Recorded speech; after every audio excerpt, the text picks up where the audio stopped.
ನಿಮ್ಮ ಹಳೆ ಒಡವೆನ ಅಧಿಕ ಬೆಲೆಗೆ ಮಾರಬೇಕೆ?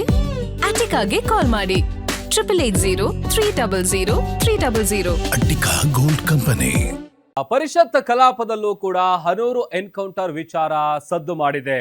ಮೂವರ ಶೂಟೌಟ್ಗೆ ಅರಣ್ಯ ಸಚಿವರಾದಂತಹ ರಾಮಲಿಂಗಾರೆಡ್ಡಿ ಅವರು ಉತ್ತರ ಕೊಟ್ಟಿದ್ದಾರೆ. ರಾಮಲಿಂಗಾರೆಡ್ಡಿ ಉತ್ತರದ ವೇಳೆ ಬಿಜೆಪಿ ಸದಸ್ಯರಿಂದ ಗಲಾಟೆ ಆಗಿದೆ.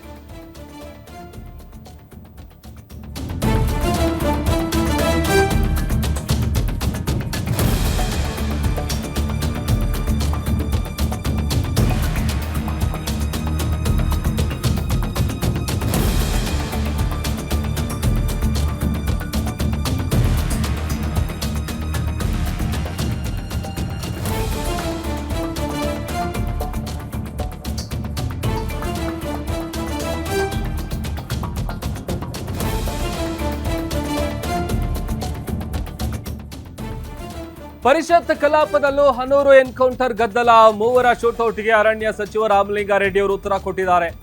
ರಾಮಲಿಂಗಾರೆಡ್ಡಿ ಅವರ ಉತ್ತರದ ವೇಳೆ ಬಿಜೆಪಿ ಸದಸ್ಯರಿಂದ ಗಲಾಟೆ ಆಗಿದೆ. ದಟ್ಟ ಕಾಡಿನಲ್ಲಾದ ಕಾಳಗವನ್ನ ಎಳೆಯಾಗಿ ಸಚಿವರು ಬಿಚ್ಚಿಟ್ಟಿದ್ದಾರೆ. ಆಗಸ್ಟ್ 14ರಂದೇ ಕಾಡಿನೊಳಗೆ ಬೇಟೆಗಾರರು ನುಗ್ಗಿದ್ದಾರೆ. ನಮ್ಮ ಸಿಬ್ಬಂದಿ ಮೇಲೆ ಕತ್ತಲಿನಲ್ಲಿ ಗುಂಡಿನ ದಾಳಿ ಮಾಡಿದ್ದಾರೆ. ನಮ್ಮ ಸಿಬ್ಬಂದಿ ಬೇಟೆಗಾರರನ್ನ ಶರಣಾಗಿ ಅಂತೇಳಿ ಸೂಚಿಸಿದ್ದಾರೆ. ಆದರೆ ಶರಣಾಗದೆ ನಾಡ ಬಂದೂಕಿನಿಂದ ಶೂಟ್ ಮಾಡಿದ್ದಾರೆ. ಅರಣ್ಯ ಸಿಬ್ಬಂದಿಗಳು ಈ ವೇಳೆ ಆತ್ಮರಕ್ಷಣೆಯಿಂದಾಗಿ ಗುಂಡಿನ ದಾಳಿ ಮಾಡಿದ್ದಾರೆ. ಮಾನವೀಯತೆಯ ದೃಷ್ಟಿಯಿಂದ ಅವರನ್ನ ಆಸ್ಪತ್ರೆಗೆ ಕರೆತರ್ತಾರೆ. ನಾಡ ಬಂದೂಕು 4 ಬ್ಯಾಗ್ಗಳಲ್ಲಿ ಮಾಂಸವನ್ನು ಕೂಡ ವಶಪಡಿಸಿಕೊಳ್ಳಲಾಗಿದೆ ಅಂತ ಎಳೆಯಾಗಿ ವಿವರಿಸಿದ್ದಾರೆ ಸಚಿವರು. ದಯವಿಟ್ಟು ಪರ್ಮಿಟ್ ಮಾಡಿ. ನೀವು ಹೇಳ್ತೇನೆ ಒಂದು ಅರ್ಜಿಯನ್ನ ಕೊಡಿಯಪ್ಪ ಅಂತ ಹೇಳಿ. ನೀವೇ ಅರ್ಜಿಯನ್ನ ಕೊಡಿಸಲಿಲ್ಲ. ಈಗ ಉತ್ತರ ಕೊಡ್ಬೇಕು. ಭೋಜಗೌಡ್ರೆ ಅವಕಾಶ ಮಾಡಿಕೊಡಿ. ಮಾಡಿ ಮಾಡಿ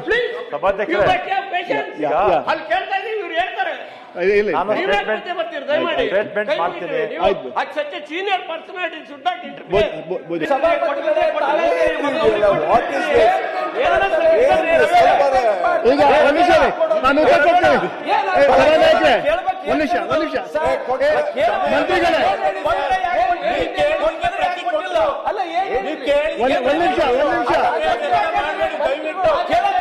ಸಭಾನಾಯಕರೇ ಒಂದ್ ನಿಮಿಷ ನೋಡಿ.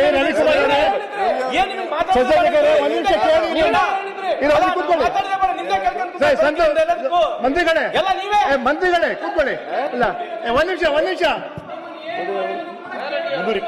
ಇಲ್ಲ ಒಂದ್ ನಿಮಿಷ ಸಭಾಧ್ಯಕ್ಷರೇ ಒಂದ್ ನಿಮಿಷ ಒಂದೇ ಸಲ ಶೂಟ್ ಮಾಡಿದಾಗ ಇದು 3 ರೌಂಡ್ಸ್ ಮಾಡ್ತಾರೆ.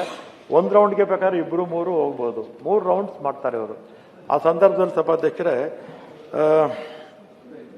ಬೇಟೆಗಾರರು ಅಸ್ಪಷ್ಟವಾಗಿ ಗೋಚರಿಸಿರುವುದರಿಂದ ಸಿಬ್ಬಂದಿಯನ್ನು ಆತ್ಮರಕ್ಷಣೆಗಾಗಿ ಪ್ರತಿದಾಳಿ ನಡೆಸಿದಾಗ ಬೇಟೆಗಾರರ ಸೊಂಟದಿಂದ ಮೇಲ್ಭಾಗದಲ್ಲಿ ಗುಂಡೇಟು ತಗಲಿದ್ದು ಸಿಬ್ಬಂದಿ ಯಾವುದೇ ದುರುದ್ದೇಶ ಸದರಿ ಕ್ರಮ ಕೈಗೊಂಡಿರುವುದಿಲ್ಲ. ಕೆಲವರು ಕಾಮೆಂಟ್ ಮಾಡ್ತಾರೆ, ಇದು ಕಾಲಿಂದ ಕೆಳಗೊಡಿಬೇಕಾಗಿತ್ತು ಅಂತ.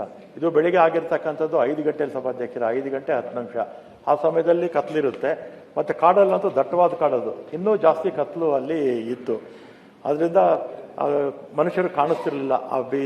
ಆ ಬ್ಯಾಟ್ರಿ ಇದು ಮತ್ತೆ ಗನ್ ಇದ್ರ ಮೇಲೆ ಇವರು ಶೂಟ್ ಮಾಡಿದ್ದಾರೆ ಸಭಾಧ್ಯಕ್ಷರೇ. ಒಬ್ಬ ಮಹಿಮ್ ದಾಸ್ ಅಂತ ಓಡೋಗ್ಬಿಡ್ತಾನೆ.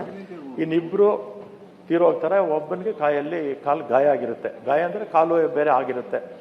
ಆಮೇಲೆ ಮಾನವೀಯತೆ ದೃಷ್ಟಿಯಿಂದ ಸಭಾಧ್ಯಕ್ಷರೇ ಇವ್ರನ್ನ ಇದಕ್ಕೆ ತಗೊಂಡೋಗ್ತಾರೆ, ಹನೂರಿಗೆ. ಅಲ್ಲಿ ಡಾಕ್ಟರ್ ಇರೋದಿಲ್ಲ. ಆಮೇಲೆ ಕೊಳ್ಳೇಗಾಲಕ್ಕೆ ತಗೊಂಡೋಗ್ತಾರೆ ಸಭಾಧ್ಯಕ್ಷರೇ. ಅಲ್ಲಿ ಡಾಕ್ಟರ್ಸ್ ಏನು ಮಾಡ್ತಾರೆ, 3 ಜನ ಇವರು ತೀರೋಗಿದ್ದಾರೆ ಅಂತ ಹೇಳ್ತಾರೆ. ಆಮೇಲೆ KR ಆಸ್ಪತ್ರೆಗೆ ಪೋಸ್ಟ್ ಮಾರ್ಟಮ್ಗೆ ಅವರು ಅಲ್ಲಿ ಪೊಲೀಸು ಅಧಿಕಾರಿಗಳು ತೀರ್ಮಾನ ತಗೊಂಡು KR ಆಸ್ಪತ್ರೆ ಮೈಸೂರಿಗೆ ತಗೊಂಡೋಗ್ತಾರೆ ಸಭಾಧ್ಯಕ್ಷ.